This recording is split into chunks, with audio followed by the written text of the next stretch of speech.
بسم اللہ الرحمن الرحیم۔ الحمدللہ۔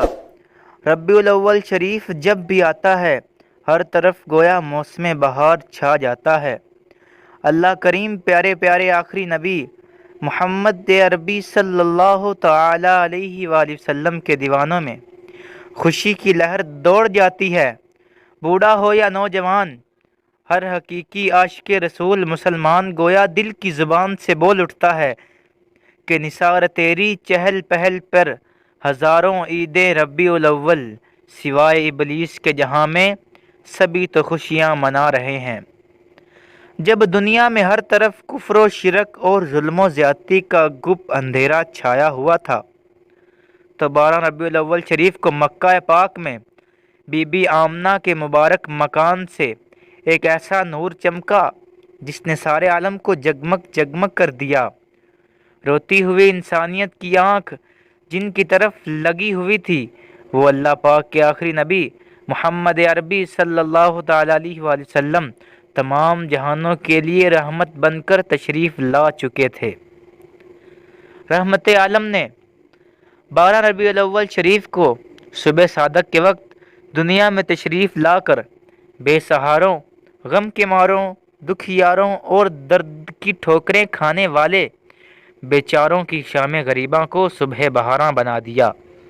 12 ربیع الاول شریف کو نور والے آقا صلی اللہ تعالی علیہ وآلہ وسلم کی دنیا میں جلوہ گری ہوتے ہی کفر و ظلمت کے بادل چھٹ گئے۔ شاہ ایران کسریٰ کے محل پر زلزلہ آیا اور محل کے 14 کنگرے یعنی وہ طاقچے جو محل کی خوبصورتی کے لیے بنائے گئے تھے وہ گر گئے۔ ایران کے آتش کدے یعنی وہ مکان جہاں آگ کی پوجا کی جاتی تھی، آگ بجھ گئی جو 1000 سال سے جل رہی تھی اور کبھی نہ بجھی تھی۔ دریائے ساوا خشک ہو گیا، بت سر کے بل گر پڑے اور کعبے کو وجد آ گیا۔ اور پھر شاعر نے قلم اٹھایا اور لکھ دیا، تیری آمد تھی کہ بیت اللہ مجرے کو جھکا، تیری ہیبت تھی کہ ہر بت تھر تھرا کر گرا۔ حضور اکرم جہاں میں فضل و رحمت بن کر تشریف لائے اور یقیناً اللہ پاک کی رحمت نازل ہونے یعنی اترنے کا دن خوشی اور مسرت کا دن ہوتا ہے۔ حضرت سیدنا شیخ عبدالحق محدث دہلوی رحمۃ اللہ تعالی علیہ فرماتے ہیں، بے شک نبی رحمت صلی اللہ تعالی علیہ وآلہ وسلم کی شب ولادت شب قدر سے بھی افضل ہے، کیونکہ شب ولادت سرکار کائنات صلی اللہ تعالی علیہ وآلہ وسلم کی اس دنیا میں جلوہ گر ہونے یعنی آنے کی رات ہے، جبکہ لیلۃ القدر تاجدار عرب محبوب رب صلی اللہ تعالی علیہ وآلہ وسلم کو عطا کردہ شب ہے، اور جو رات اللہ پاک کے پیارے نبی کی ولادت یعنی برت کی وجہ ہے اور اسی وجہ سے عزت والی بنی ہو، وہ اس رات سے زیادہ عزت اور احترام والی ہے جس نے فرشتوں کے اترنے کی وجہ سے عزت پائی ہے۔ الحمدللہ 12 ربیع الاول مسلمانوں کے لیے عید اور یقیناً حضور انور صلی اللہ تعالی علیہ وآلہ وسلم جہاں میں شاہ بحر و بر یعنی زمین اور سمندر کے بادشاہ بن کر جلوہ گر یعنی ظاہر نہ ہوتے تو کوئی عید نہ ہوتی، کوئی شب برات نہ ہوتی، بلکہ کون و مکان یعنی دنیا کی ساری رونق و شان اس جانے جہان رحمت عالم یان کی قدموں کی دھول ہے۔ اس پر اعلیٰ حضرت فرماتے ہیں کہ وہ جو نہ تھے تو کچھ نہ تھا اور وہ جو نہ ہو تو کچھ نہ ہو، کیونکہ جان ہے وہ جہان کی، ارے جان ہے تو جہان ہے۔ اسی طرح ایک مرتبہ جب ابو لہب مر گیا تو اس کے بعض گھر والوں نے اسے خواب میں برے حال میں دیکھا اور پوچھا، مرنے کے بعد کیا ملا؟ بولا، تم سے جدا ہو کر یعنی مر کر مجھے کوئی بھلائی نصیب نہ ہوئی۔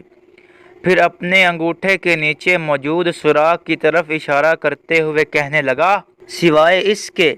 کہ اس میں سے مجھے پانی پلا دیا جاتا ہے، کیونکہ میں نے صوبیہ لونڈی کو آزاد کیا۔ الحمدللہ صوبیہ لونڈی نے اسلام قبول کیا اور صحابیہ بنی۔ حضرت علامہ بدر الدین آئینی فرماتے ہیں، اس اشارے کا مطلب یہ ہے کہ مجھے تھوڑا سا پانی دیا جاتا ہے۔ حضرت شیخ عبدالحق محدث دہلوی رحمۃ اللہ تعالی علیہ فرماتے ہیں، اس روایت کے تعلق سے فرماتے ہیں کہ اس حکایت میں میلاد شریف منانے والوں کے لیے بڑی دلیل ہے کہ جو تاجدار انبیاء کی شب ولادت میں خوشیاں مناتے اور مال خرچ کرتے ہیں، یعنی ابو لہب جو سخت کافر تھا، جب وہ تاجدار نبوت کی ولادت کی خبر پا کر خوش ہونے اور اپنی لونڈی صوبیہ کو دودھ پلانے کی خاطر آزاد کرنے پر بدلہ دیا گیا، تو اس مسلمان کا کیا حال ہوگا جو محبت اور خوشی سے بھرا ہوا ہے اور مال خرچ کر رہا ہے، لیکن یہ ضروری ہے کہ محفل میلاد شریف آلات موسیقی وغیرہ سے پاک ہوں۔ تو پیارے دوستوں، دھوم دھام سے عید میلاد النبی منائیے کہ جب ابو لہب جیسے کافر کو بھی ولادت کی خوشی کرنے پر فائدہ پہنچا تو ہم الحمدللہ مسلمان ہیں۔ ابو لہب نے اللہ پاک کے رسول کی نیت سے نہیں بلکہ صرف اپنے بھتیجے کی ولادت یعنی برتھ کی وجہ سے اور اپنی لونڈی صوبیہ کو دودھ پلانے کے لیے آزاد کیا، اس پر اس کو بدلہ ملا، تو ہم اللہ کریم کی رضا کے لیے اپنے آقا و مولا محمد مصطفیٰ صلی اللہ علیہ وآلہ وسلم کی ولادت یعنی برتھ کی خوشی منائیں گے تو کیا ہم محروم رہیں گے؟ بالکل بھی نہیں۔